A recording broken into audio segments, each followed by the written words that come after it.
کیا یہ بات صحیح کہ پرندے پالنے سے جو آفت آتی ہے وہ لوگوں میں مشہور ہے, ایک سطر پڑھ کے میں سمجھ جاتا ہوں کیا پوچھا ہے. لوگوں میں یہ مشہور ہے کہ ہم جب جانور پالتے ہیں تو جو بلائیں آتی ہیں وہ جانور اپنے اوپر لے لیتے ہیں. یہ غلط ہے, اس کی کوئی حقیقت نہیں ہے. بلی مری بھی پڑی ہو, کہتے ہیں شکر ہے آج ابا مرنے والے تھے لیکن اس کے بدلے میں کون مر گئی؟ بلی مر گئی. تو ایسی بات نہیں ہے. البتہ جانور پالنے سے جو آپ اس کو کھلائیں گے پلائیں گے اس کا ثواب آپ کو ملے گا, اس لیے جانور پالنا چاہیے. لیکن کون سے جانور؟ بلی پالنا بھی جائز ہے. حضرت ابو ہریرہ کا نام ہی ابو ہریرہ, ہرہ عربی میں بلی کو کہتے ہیں, ہریرہ بلی کے بچے کو کہتے ہیں. ان کا نام ہی اس لیے پڑ گیا تھا کہ وہ بلیاں پالتے تھے. بلی پالنا بھی جائز ہے, لیکن جب پالنا ہی ہے تو وہ جانور پالیں جس کا انسانیت کو فائدہ ہے. بعض ملکوں میں, یورپ کے, یہ حکومت کی طرف سے ان کو پروموٹ کیا جاتا ہے کہ آپ مرغیاں بھی پالیں, بکریاں بھی پالیں, جانور بھی پالیں, کیونکہ یہ 4 قسم کے جانور انسان کے لیے بہت مفید ہیں. ان کی نسل بڑھے گی, ان کو لوگ پالیں گے تو لوگوں کو کیا ہوگا؟ فائدہ. اونٹ, گائے, بکری اور دمبا, اور مرغیاں بھی ہیں, تو یہ پالا کریں. اس میں اللہ نے بہت برکت رکھی ہے. پیغمبروں کی سنت بھی ہے بکریاں چرانا. تو بکری پالیں, اس کا دودھ پئیں, دمبی پالیں, اس کا دودھ پئیں, اس سے بچے پیدا ہوں گے, وہ بڑے ہوں گے, گوشت کھائیں یا بیچیں. بکرا آپ لے کے پال لیں, 1 سال کے بعد ایسا خاندانی, ایسا مہنگے داموں بکتا ہے جیسے کمیٹی نکل گئی ہو آپ کی. بہت فائدہ ہے اس کا.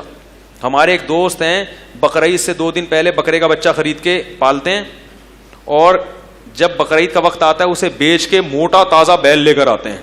ٹھیک ہے نا, کیونکہ بکرا اتنا مہنگا بکتا ہے کہ اس میں, ہاں وہ بیل زیادہ خوبصورت نہیں ہوتا, وہ حسن کے, پھر ورنہ بہت پیسے ہوتے ہیں نا بقرعید میں بیلوں کے, تو وہ گوشت کے لحاظ سے تو قربانی اچھی ہو جاتی ہے, گھر میں گوشت بہت آ جاتا ہے. تو کچھ بھی کریں, قربانی کر دیں اس کی. اور اس کا جانور پالنے کا ایک فائدہ یہ بھی ہوتا ہے کہ اس سے انسان میں تواضع پیدا ہوتی ہے, تکبر ختم ہوتا ہے. تیسرا فائدہ, ایک تو معاشی لحاظ سے فائدہ, دوسرا تواضع, تیسرا انسان کو ذہنی سکون ملتا ہے. حقیقت ہے ان جانوروں میں اللہ نے کچھ خاص برکت رکھی ہے. جب آپ پالتے ہیں, ان کو کھلاتے ہیں, ان کا پیٹ بھرتا ہے, ان کا دودھ, تھوڑے دن تو آپ کا 3 پیس سوٹ اور ٹائی جب ہوگی تو آپ کہیں گے یہ کیا ہے ایکچولی, یہ میں میری بالکل اس کے خلاف ہے یہ جو ہے نا, یعنی میں اتنا بڑا آفیسر اور یہ بکری کا دودھ نکال رہا ہوں, اور یہ. لیکن آپ 1 مہینہ کر کے دیکھیں, آپ کو مزہ آئے گا. کیونکہ جو نیچر ہے نا اس کا کوئی آلٹرنیٹ. پتہ ہے جو دماغی مریض ہو جاتے ہیں نا, ان کو بعض نفسیاتی ڈاکٹر یہ مشورہ دیتے ہیں کہ آپ بکری پالیں, گائے پالیں, تاکہ آپ کا دماغ ان چیزوں میں لگے اور ٹینشن آپ کی, ورنہ آپ نہیں پالیں گے نا تو کیا ہوگا, سارا دن یار میں کروڑ پیسے کما لوں, میں کیسے امریکہ چلا جاؤں, اسی میں لگا رہتا ہے آدمی, اور وہ دماغ آہستہ آہستہ خراب ہو جاتا ہے. تو ذہنی سکون بھی ملتا ہے. پھر بھی کوئی فرض واجب نہیں ہے. بعض لوگوں کو بالکل بھی شوق نہیں ہوتا, وہ بکری آفت بن جاتی ہے ان کے لیے.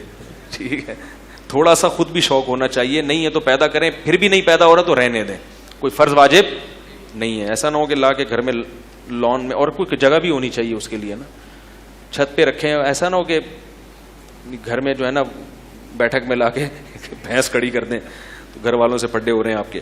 کوئی جگہ بھی ہونی چاہیے کچی. نہیں ہے تو چھت پہ مٹی ڈال کے بھی کچی جگہ بن جاتی ہے, وہاں بھی پالے جا سکتے ہیں.